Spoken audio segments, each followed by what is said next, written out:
Thank you, Mr. Speaker. Good afternoon. Pleasure to see you up there. Mr. Speaker, as the good chairman of the Judiciary Committee noted, a few weeks ago I detailed case by case the commutations that were granted by this current Board of Pardons and Paroles. To the good chair's point, we're not here to vote on that process. We're not here to vote on that policy.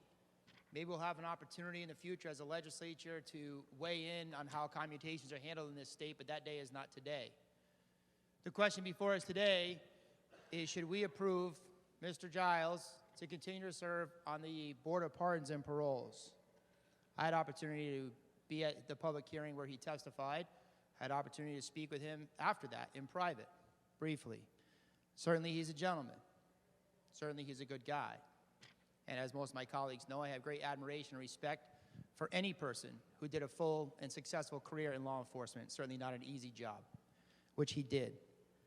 But that does not mean that he is beyond reproach. And it doesn't mean that every decision that he makes is correct.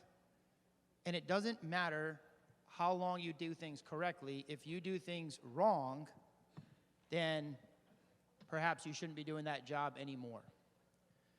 The 44 commutations, and the good chairman said that he hopes that you would stop me if I were to detail them again. So to avoid any conflict, I'm not going to do that. My colleagues are quite familiar with what I laid out a few weeks ago, but I can understand why they don't want to hear that again.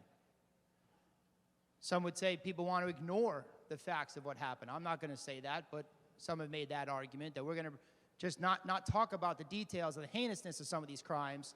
We're going to talk about only who that person is today and not what they did or how it's affected and still affecting individuals that are here and how it affected individuals that will never be here again.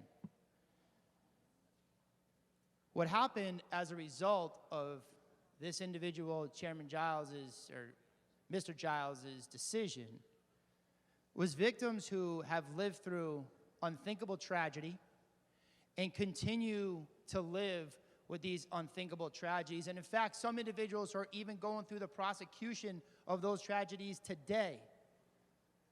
And all that they've suffered had to suffer once again to come forward to speak against this commutation policy, against this particular member of the Board of Pardons and Paroles, and against what has happened here in the last 2 years.